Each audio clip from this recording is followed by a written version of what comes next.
Hello, Legacy Scholars. It's your favorite host, Maya, and I'm excited to bring you the latest 808 news. From important announcements to inspiring stories about our fellow students and teachers, we're here to keep you informed and connected. Let's explore our vibrant community together. Hello, Legacy College Prep. I'm Josiah Rodriguez. Today is Monday, January 27th, and today is an A-Day. Hey, Legacy, get ready for the latest announcements.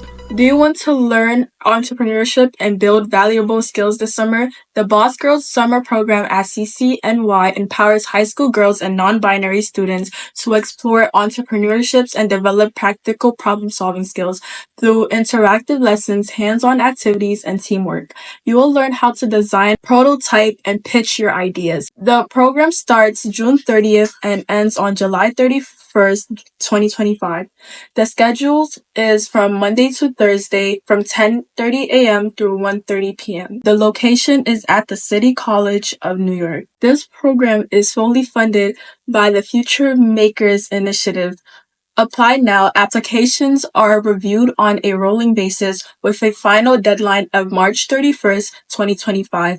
Early submissions are encouraged. Thanks for tuning in. 808 We're Never Late. Hello, Legacy. This is Ari here with a new segment on 808. Are you doing something amazing in the classroom? Do you have a friend who has helped you out with a problem? There are so many students and staff here in Legacy, and not all of them are getting the appreciation or recognition that they deserve. With this in mind, if you know someone who you think deserves appreciation or a shout out for their good grades, or just for being an outstanding person, don't hesitate to email us at legacynews@legacycollegeprep.org. Write a blurb and we will be sure to share it in next week's episode. With so many people in the school, it is only right for us to acknowledge the people who make Legacy great. This is Ari with 808. Attention students, the Opportunity Network is offering a 6-year fellows program with free SAT prep, college essay help, internships, and more. Don't miss the virtual info sessions on January 30th from 5 to 6 p.m. Scan the QR code or visit recruitment@opportunitynetwork.org to learn more. Hello, seniors. It's that time of the year when you are receiving decisions from the colleges you applied to. Make sure you don't forget to check emails for college decision letters, FAFSA, and EOP/HOP application. It is extremely important that you submit important documents before the due date. If you didn't get any decisions yet, don't worry, you still have time. When you are waiting to hear back from your schools, we strongly encourage you to apply to as many scholarships as possible. You can never have too much money for college. And if you have any questions or worries, always ask your counselor. Use the resources that are given to you. So until then, keep your head up high. And if you get into any colleges, email the news teams up here for a shout out. Hey, Legacy, stay tuned for what's making headlines. Hello, my name is Paris, and I'm here to inform you what's happening in our local community. Last Friday, 14-year-old Kayla Rijos was tragically killed while walking to school by Mitchell Projects in the Bronx. Police say Caleb was randomly attacked and stabbed by 29-year-old Waldo Mejia. Caleb Rijos had called his father and told his father he couldn't breathe and that he was scared. Tragically, a father had to hear his son dying. Police described the suspect as violent repeated offender with documented history of mental health interactions. During a press conference on Saturday, they announced the arrest of Waldo Mejia. Mejia, a Bronx resident, is currently being held without bond and faces charges of murder, manslaughter, and possession of a weapon. This heartbreaking loss has brought the community together with rallies demanding justice and change to prevent future tragedies. Caleb was loved by many and will deeply be missed. Let's keep Caleb's family in our thoughts and work towards a safer community for everybody. Please be safe, Legacy, and thank you for listening. Hello, Legacy. My name is Malia, and today I'm here to inform you on the recent TikTok ban. Before I begin, I would like to know, what are your thoughts on the government being able to control things such as personal app usage? The TikTok ban in 2025 is a complex issue, but I'll break it down for you.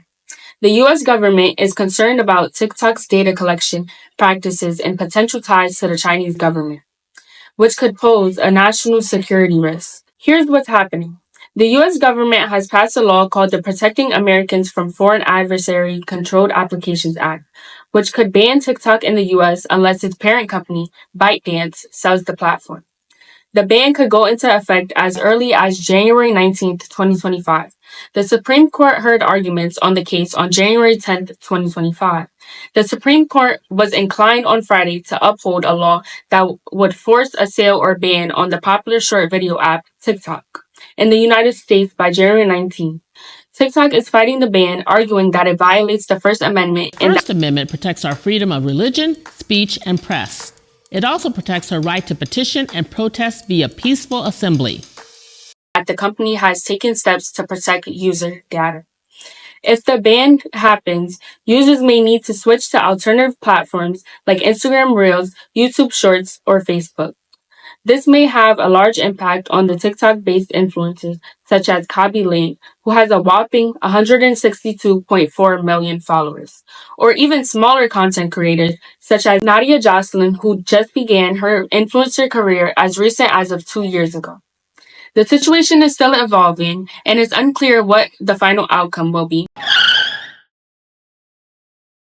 But for now, that's the latest on the TikTok ban in 2025. How could this global TikTok ban potentially affect you or the people you know? If you would like for your opinions to be heard, feel free to email them to Legacy News. Let's see what's next. The prize got the scoop. Hello, Legacy College Prep. I'm Josiah Rodriguez, and I'm here to bring to you our new segment called What's in Our Neighborhood. Today, we're going to focus on an after-school community program right in our neighborhood called The Point. As stated in their mission statement, The Point is a community development corporation that is dedicated to the youth development as well as the cultural and economic revitalization of Hunts Point in South Bronx.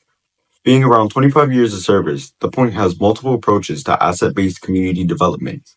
Its programming falls within 3 main headings, which are all aimed at the comprehensive development of the Hunts Point community: youth development, arts and culture, and community development. The youth programming section of The Point offers courses and programs to young children and adults, such as their in-house International Center for Photography, Summer Youth Employment, and Minds Empowered, which teach children skills like photography, writing, public speaking, critical thinking, as well as self-esteem and social change. Their second and third programs are their community development along with their arts and culture. Community development program focuses on improving the community, creating a lively, more livable community, as well as allowing more opportunities for others through the use of community involvement. Our final program is Arts and Culture, which focuses on bringing back the artistic skill and development of the Hunts Point community, growing the imagination of young children and adults of the next generation. Remember to have a wonderful day and check out The Point at www.thepoint.org. Hello, Legacy Scholars. It's your favorite host, sponsor, M. Zaire. And this is the challenge of the week. This week's challenge is based on the subject history. How many colonies are in the United States? Make sure to be the first 3 classes to email the student news. Right here. And you open a prize. 808, we're never late. Let's see what's next. Here come the 808 news highlights. Like that. Hi, Legacy. Welcome back to 808 News. It's your favorite host, Khadija, and I'm here with Miss Begum. So today I will be asking her some questions. Okay. What is your role here at Legacy? I am a history teacher. How long have you worked at Legacy? A year and a half. Why did you choose to be a history teacher? I chose history because it's the best subject ever. History really teaches people how to be critical, and it teaches young students that we shouldn't repeat it. Okay. What is your favorite thing about being a history teacher? My favorite thing about being a history teacher is classroom debates. I love when I can give my students a bunch of tricky topics and they get to decide what they think is right or wrong and then debate amongst each other. Mm-hmm. What is the most challenging thing about being a teacher? Oh my gosh. The most challenging thing about being a teacher, everyone says like the regular stuff, like, the workload, grading, lesson planning. But for me, the most challenging thing about being a teacher, especially someone who is from the Bronx and someone who teaches in the Bronx, is the circumstances that we face outside of the building and how they come into the building. And as teachers, we're social workers, we're second parents. And I think that's the most challenging part, is that it breaks my heart to hear my students struggling with things in life that, a lot of kids shouldn't be going through. What is one of your most favorite memories while working at Legacy?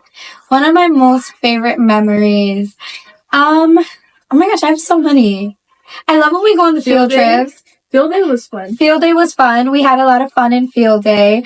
The kids got to play and really learn how to work as a team. But I love when we go on field trips. I love when we do extracurricular activities, when we have the dances and we have the fall and spring festivals, because that really, it includes the entire community. So not just kids, but their parents, their siblings, and everyone gets to come together and have fun. Yeah. What college did you go to and why? Oh, I went to Lehman College in the Bronx, from the Bronx, went to college in the Bronx. I teach in the Bronx. I love the Bronx. I represent the Bronx.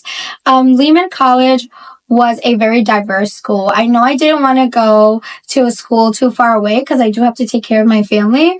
And when I went to Lehman College, a lot of the professors were understanding because of the demographic group that was there. So a lot of the students had jobs. We were taking care of our families. So the professors really gave us the space to be human while still challenging us academically.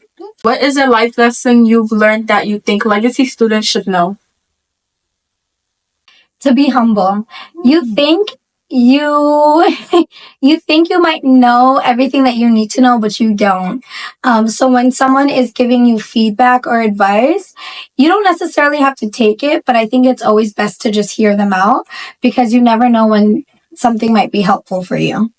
Okay, now we're going to put you in the hot seat and we're going to ask you 60-second rapid questions. Okay. Got it. What college did you go to? Lehman College. Do you have a pet? Yes, I have 2 cats. Do you have kids? No. Favorite childhood memory? Going on road trips with my mom and dad. Favorite movie? Mean Girls. Okay. If you were a teacher, what would you be? I never thought about that. Really? Yeah. Okay. If I wasn't, I would be Shakira. Okay, period. Favorite sport? Basketball. Easy. Okay. Favorite food? Bengali food, because I'm from Bangladesh. Mm-hmm. Favorite vacation place or dream vacation? Jamaica. Favorite season? Summer. Where were you born and raised? I was born in Bangladesh and I was raised in the Bronx. What's your current favorite song? I don't have a favorite song, but I do have a favorite genre. My favorite genre of music is dancehall.